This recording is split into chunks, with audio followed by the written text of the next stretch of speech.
ওম শান্তি। আজকের বাংলা মুরলী 30/11/2023। প্রাতঃ মুরলী। ওম শান্তি। বাপ-দাদা, মধুবন। বাবার অমূল্য মধুর মহাবাক্য। বাবা বলছেন, মিষ্টি বাচ্চারা, তোমাদের রুহানি পান্ডা হয়ে যাত্রা করতে হবে ও করাতে হবে। স্মরণই হলো তোমাদের যাত্রা। স্মরণ করতে থাকো, তাহলেই খুশির পারদ ঊর্ধ্বে থাকবে। আজকের প্রশ্ন, নিরাকারী দুনিয়ায় গেলেই কোন সংস্কারটি সমাপ্ত হয়ে যায় এবং কোন সংস্কার রয়ে যায়? উত্তর, সেখানে জ্ঞানের সংস্কার সমাপ্ত হয়ে যায়, প্রারব্ধের সংস্কার রয়ে যায়। যে সংস্কারগুলির আধারে তোমরা বাচ্চারা সত্যযুগে প্রারব্ধ ভোগ করো, সেখানে আবার পড়াশোনার বা পুরুষার্থের সংস্কার থাকে না। প্রারব্ধ প্রাপ্ত হয়ে গেলে তখন জ্ঞান অবলুপ্ত হয়ে যায়। আজকের গীত, রাতের পথিক, ক্লান্ত হইও না। ওম শান্তি। এখানে সম্মুখে শিব ভগবানুবাচ রয়েছে। গীতায় দেখানো হয় শ্রীকৃষ্ণ ভগবানুবাচ, কিন্তু শ্রীকৃষ্ণ তো সেই নাম রূপে সম্মুখে হতে পারবেন না। ইনি তো সম্মুখে বলেন নিরাকার ভগবানুবাচ। কৃষ্ণ উবাচ বললে তো সাকার হয়ে যাবে। যারা বেদ, শাস্ত্র ইত্যাদি পাঠ করে তারা এমন বলবে না যে ভগবানুবাচ, কারণ সাধু, সন্ন্যাসী, মহাত্মা ইত্যাদি সব সাকারে বসে আছে। এরপর বাবা বলেন, হে রুহানি পথিক, রুহানি পিতা নিশ্চয়ই রুহ অর্থাৎ আত্মাদের বলবেন যে বাচ্চারা ক্লান্ত হয়েও না। যাত্রায় যখন কেউ ক্লান্ত হয়ে যায় তো ফিরে আসে, সেটা হলো দৈহিক যাত্রা। বিভিন্ন মন্দিরে দৈহিক তীর্থযাত্রা করতে যাওয়া হয়। কেউ শিবের মন্দিরে যায়, সেখানে সব দৈহিক চিত্র রাখা থাকে ভক্তি মার্গের। এখানে তো সুপ্রিম রূহ বা সুপ্রিম আত্মা, পরমপিতা পরমাত্মা আত্মাদের বলেন যে হে বাচ্চারা, এবারে একমাত্র আমার সঙ্গে বুদ্ধি যোগ লাগাও এবং জ্ঞানও প্রদান করেন। তীর্থস্থানে ব্রাহ্মণরা বসে কথা কীর্তন করে। তোমাদের তো একটি সত্যনারায়ণের কথা আছে, নর থেকে নারায়ণ হওয়ার। তোমরা জানো, প্রথমে সুইট হোম যাব, তারপরে বিষ্ণুপুরীতে আসব। এই সময় তোমরা আছো ব্রহ্মাপুরীতে, যাকে পিতৃগৃহ বলা হয়। তোমাদের কাছে কোনো গহনা ইত্যাদি কিছুই নেই, কারণ তোমরা আছো পিতৃগৃহে। তোমরা জানো, শ্বশুর গৃহে আমরা অসীম সুখের অধিকারী হব। এখানে কলিযুগী শ্বশুর গৃহে তো অসীম দুঃখ আছে। তোমাদের তো যেতে হবে ওই পারে সুখধামে। এখান থেকে ট্রান্সফার হতে হবে। বাবা সবাইকে চোখের পাতায় বসিয়ে নিয়ে যান। দেখানো হয়েছে কিনা কৃষ্ণের পিতা কৃষ্ণকে ঝুড়িতে বসিয়ে ওই পারে নিয়ে গেছে। সুতরাং ইনি অসীম জগতের পিতা তোমাদের অর্থাৎ বাচ্চাদের ওই পারে শ্বশুর ঘরে নিয়ে যান। প্রথমে নিজের নিরাকারী ঘরে নিয়ে যাবেন, তারপরে শ্বশুর ঘরে পাঠিয়ে দেবেন। তখন সেখানে গিয়ে এই সব কথা, পিতার গৃহ শ্বশুর গৃহের কথা ভুলে যাবে। সেটা হলো নিরাকারী পিতার গৃহ। সেখানে এই জ্ঞান বিস্মৃত হয়, নলেজের সংস্কার বেরিয়ে যায়, বাকি পড়ে থাকে প্রারব্ধের সংস্কার। তখন বাচ্চাদের অর্থাৎ তোমাদের কেবল প্রারব্ধই স্মরণে থাকে। প্রারব্ধ অনুসারে গিয়ে সুখের জন্ম নেবে, সুখধামে যেতে হবে। প্রারব্ধ প্রাপ্ত হলেই জ্ঞান শেষ। তোমরা জানো, প্রারব্ধের সময় আবার সেই অ্যাক্ট চলবে। তোমাদের সংস্কার হয়ে যাবে প্রারব্ধের। এখন হলো পুরুষার্থের সংস্কার। এমন নয় পুরুষার্থ ও প্রারব্ধ দুয়ের সংস্কার সেখানে থাকবে না, সেখানে এই জ্ঞান থাকবে না। সুতরাং এ হলো তোমাদের আত্মিক অর্থাৎ রুহানি যাত্রা। তোমাদের চিফ পান্ডা হলেন বাবা, যদিও তোমরাও রুহানি পান্ডা হয়ে সবাইকে সঙ্গে করে নিয়ে যাও। তারা হলো দৈহিক পান্ডা, তোমরা হলে রুহানি পান্ডা। তারা অমরনাথে খুব ধুমধাম করে যায়, দলে দলে, বিশেষ করে অমরনাথে। বাবা দেখেছেন কত সাধু সন্ন্যাসীরা বাজনা ইত্যাদি সঙ্গে নিয়ে যায়, সঙ্গে ডাক্তারও নিয়ে যায়, কারণ সেখানে তখন খুব ঠান্ডার সময়, অনেকে অসুস্থ হয়ে পড়ে। তোমাদের যাত্রা তো হলো খুব সহজ। বাবা বলেন স্মরণে থাকাই হলো তোমাদের যাত্রা, স্মরণ হলো মুখ্য। বাচ্চারা স্মরণ করতে থাকলে তো খুশির পার্বত ঊর্ধ্বে থাকবে, সাথে অন্যদেরও যাত্রায় নিয়ে যেতে হবে। এই যাত্রা একবারই করা হয়। দৈহিক যাত্রা তো ভক্তিমার্গে আরম্ভ হয়, তাও প্রারম্ভে শুরু হয় না। এমন নয় হঠাৎ করে মন্দির, চিত্র ইত্যাদি নির্মাণ হবে, সেসব তো বহুকাল ধরে ধীরে ধীরে তৈরি হয়েছে। সর্বপ্রথমে শিবের মন্দির তৈরি হবে, তারাও প্রথমে সোমনাথের মন্দির তৈরি করে, তখন আর কোথাও যাওয়ার প্রয়োজন থাকে না। এইসব মন্দির ইত্যাদি পরে তৈরি হয়েছে, সময় লাগে। তারপরে ধীরে ধীরে নতুন শাস্ত্র, নতুন চিত্র, নতুন মন্দির ইত্যাদি তৈরি হয়। সময় লাগে, কারণ পড়ার জন্য মানুষ তো চাই, তাই না? মঠ ইত্যাদি যখন বৃদ্ধি হবে, তখন চিন্তা ভাবনা করা হবে শাস্ত্র তৈরি করবার। সুতরাং এত এত তীর্থস্থান, মন্দির, চিত্র ইত্যাদি তৈরি হয়েছে, সময় তো লাগবে, তাই না? যদিও বলা হয় যে ভক্তি মার্গ দাপট থেকে শুরু হয়, কিন্তু সময় তো লাগে, তাই না? তারপরে আত্মার কলা অর্থাৎ গুণ বা কোয়ালিটি কমতে থাকবে। প্রথমে অব্যভিচারী ভক্তি, তারপরে ব্যভিচারী ভক্তি হয়ে যায়। এইসব কথা ভালোভাবে চিত্র দ্বারা প্রমাণ করে বলা হয়। যারা বুঝতে পারে তাদের বুদ্ধিতে এই চলতে থাকবে যে এমন এমন চিত্র তৈরি হোক, এইভাবে বোঝানো হোক। সবার বুদ্ধিতে চলবে না, নম্বর অনুসারে তো আছেই। কারো যদি বুদ্ধি না চলে, তবে পদমর্যাদাও তেমনই প্রাপ্ত হবে। বোঝা যায় এর পদ কি হবে। যত এগোবে তোমরা তত বুঝতে পারবে। যখন যুদ্ধ ইত্যাদি লাগবে, তখন প্র্যাকটিক্যালে দেখবে, তখন খুব দুঃখ হবে। সেই সময় তো এই রুহানি পড়া হবে না। যুদ্ধের সময় হাহাকার হবে, কিছুই শুনতে পারবে না, কি হবে তা জানা নেই। পার্টিশনের সময় কি হয়েছিল দেখেছিলে, তাই না? বিনাশের এই সময়টি খুব কঠিন। হ্যাঁ, সাক্ষাৎকার ইত্যাদি অনেক হবে, ফলে জানতে পারবে কত পড়া করেছে। খুব দুঃখ হবে এবং সাক্ষাৎকারও হবে। দেখো, পড়া ছেড়ে দিয়ে তোমাদের এই অবস্থা হয়েছে। ধর্মরাজ সাক্ষাৎকার না করিয়ে সাজা দেবেন কিভাবে? সব কিছু সাক্ষাৎকার করাবেন, তখন কিছুই করার থাকবে না। বলবে হায় আমার ভাগ্য। কিছু উপায় করার সময় তো চলে যাবে। তাই বাবা বলেন এখনই পুরুষার্থ করো তোমরা। সার্ভিস করলেই বাবার হৃদয়ে স্থান পাবে। বাবা বলেন অমুক বাচ্চারা ভালো সার্ভিস করে। মিলিটারিতে সৈনিক মারা গেলে তাদের আত্মীয় স্বজনের হাতে পুরস্কার তুলে দেওয়া হয়। এখানে তোমাদের পুরস্কার প্রদান করেন অসীম জগতের বাবা। বাবার কাছে 21 জন্মের জন্যে পুরস্কার প্রাপ্ত হয়।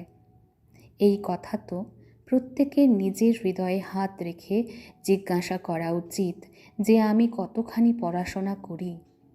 ধারণা হয় না, অর্থাৎ ভাগ্যে নেই। বলবে কর্ম এমন করেছি।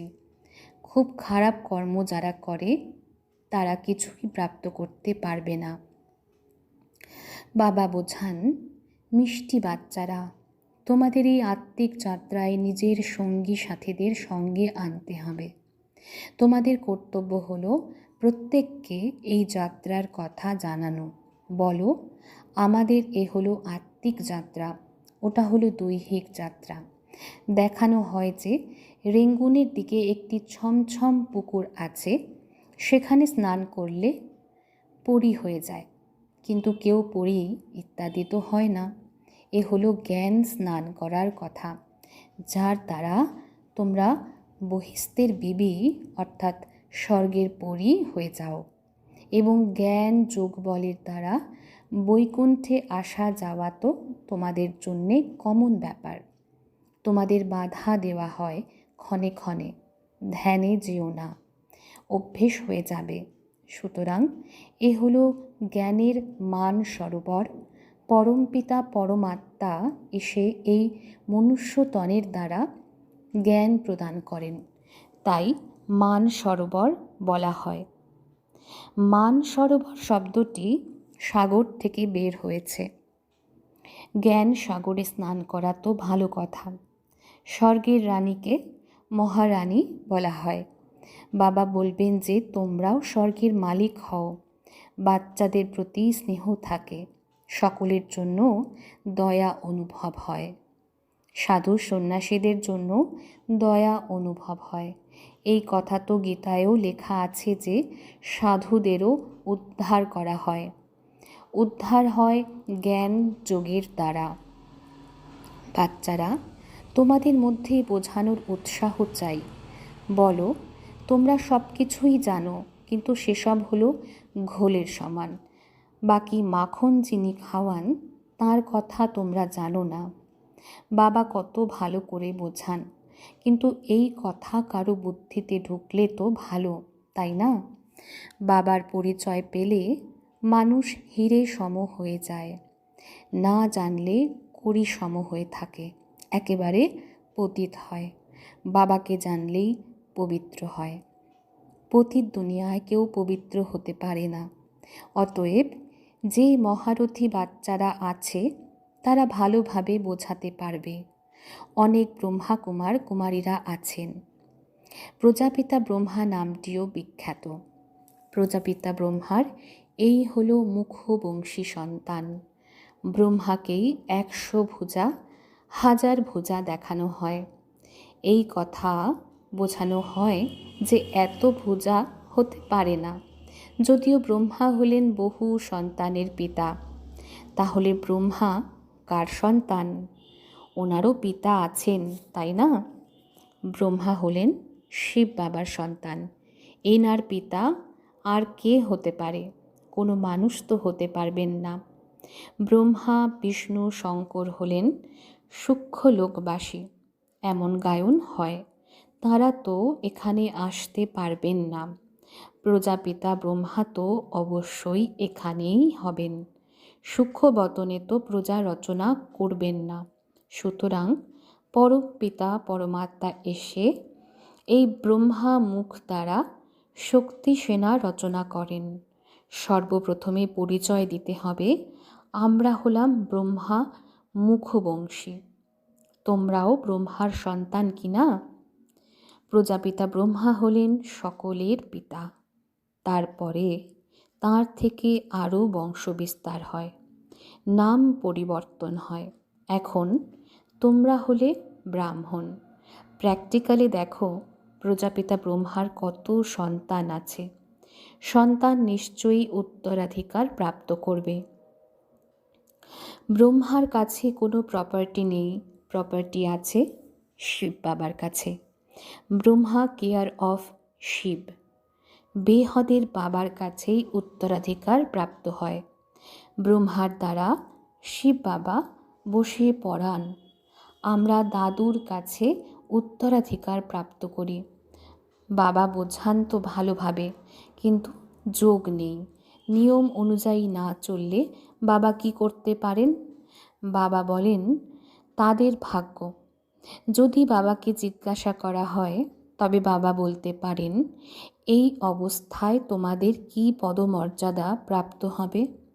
নিজের মনও সায় দেয় যে আমি কতটা সার্ভিস করি, শ্রীমত অনুযায়ী কতখানি চলি। শ্রীমত বলে মন মনা ভব। সবাইকে বাবার ও অবিনাশী উত্তরাধিকারের পরিচয় দিতে থাকি, ঢাক বাজাতে থাকি। বাবা ইশারা দিতে থাকেন যে গভর্নমেন্টকেও তোমাদেরই বোঝাতে হবে, যাতে তারাও বুঝতে পারে যথার্থই ভারতের শক্তি ক্ষুণ্ণ হয়েছে। পরমপিতা পরমাত্মা সর্বশক্তিমানের সঙ্গে যোগ নেই, তাঁর সঙ্গে যোগযুক্ত হয়ে তোমরা একবারে বিশ্বের মালিক হও। মায়াকে তোমরা পরাজিত করো। গৃহস্থ ব্যবহারে থেকে তোমাদের মায়াকে পরাজিত করতে হবে। আমাদের সাহায্য করেন বাবা। অনেক বোঝানো হয়, ধারণা করা উচিত। বাবা বুঝিয়েছেন, ধন অর্থাৎ জ্ঞান ধন দিলেও শেষ হবে না। সার্ভিস করলে তবেই বাবার হৃদয়ে বসতে পারবে, তা না হলে অসম্ভব। এর মানে এই নয় যে বাবা ভালোবাসেন না। বাবা সার্ভিসেবলকে ভালোবাসেন। পরিশ্রম করা উচিত, সবাইকে যাত্রা করার উপযুক্ত করতে হবে। মন মনা ভব, এই হলো রুহানি যাত্রা। আমাকে স্মরণ করো, তাহলে তোমরা আমার কাছে আসতে পারবে। শিবপুরীতে এসে তারপরে বিষ্ণুপুরীতে চলে যাবে। এইসব কথা কেবল তোমরা বাচ্চারাই জানো, আর কেউ মন মনাভাবের অর্থ বোঝে না। যদিও পরে তো সবাই বাবা মহামন্ত্র দেন, আমাকে স্মরণ করো, তো তোমরা বিকর্মাজিত হয়ে যাবে। আচ্ছা, মিষ্টি মিষ্টি হারানিধি বাচ্চাদের প্রতি মাতা পিতার বাপদাদার স্মরণের স্নেহসুমন আর সুপ্রভাত। আত্মাদের পিতা তার আত্মারূপী বাচ্চাদেরকে জানাচ্ছেন নমস্কার। আত্মারূপী বাচ্চারা তাদের মাতা পিতা বাপদাদাকে জানাচ্ছে স্মরণের প্রেম সুমন আর সুপ্রভাত। নমস্কার, ধন্যবাদ বাবা, ধন্যবাদ। ধারণার জন্য মুখ্য সার পয়েন্ট 1, জ্ঞান স্নান করতে হবে, ভালোবেসে সার্ভিস করে বাবার হৃদয়ের আসনে বসতে হবে। পুরুষার্থের সময় উদাসীন হবে না। পয়েন্ট 2, বাবার চোখের পলকে বসে কলিযুগী দুঃখধাম থেকে সুখধামে যেতে হবে। তাই নিজের সর্বস্ব ট্রান্সফার করতে হবে। আজকে বাবার মধুর বরদান, জীবনে দিব্যগুণ সমন্বিত ফুলের বাগানের অর্থাৎ ফুলবাড়ি দ্বারা অবস্থাপন্ন অবস্থার অনুভবকারী এভার হ্যাপি ভব। জীবনে দিব্যগুণ সমন্বিত ফুলের বাগানের অর্থাৎ ফুলবাড়ি দ্বারা অবস্থাপন্ন অবস্থার অনুভবকারী এভার হ্যাপি ভব। সদা অবস্থাপন্ন অর্থাৎ ভরপুর সম্পন্ন। পূর্বে কাঁটার জঙ্গলে ছিল জীবন, এখন পুষ্পময় অবস্থাপন্নতায় এসে গেছ। জীবনের সামনে সর্বদা এখন দিব্যগুণগুলির সুন্দর বাগান। সেই জন্য এখন যারাই তোমাদের সম্পর্কে আসবে তাদের কাছেও ফুলের সুরভিত গন্ধ আসতেই থাকবে, আর তোমাদের সুসম্পন্নতা দেখে তারাও খুশি হয়ে যাবে, শক্তির অনুভব করবে। সুসম্পন্নতা অন্যদেরকেও শক্তিশালী বানায় আর খুশিতে নিয়ে আসে। সেই জন্য তোমরা বলে থাকো যে আমরা হলাম এভার হ্যাপি। আজকের স্লোগান, মাস্টার সর্বশক্তিমান সে, যে মায়ার বুদবুদগুলিতে ভীত হওয়ার পরিবর্তে সেগুলিকে নিয়ে খেলা করে। মাস্টার সর্বশক্তিমান সে, যে মায়ার বুদ্বুদগুলিতে ভীত হওয়ার পরিবর্তে সেগুলিকে নিয়ে খেলা করে। আচ্ছা, ওম শান্তি।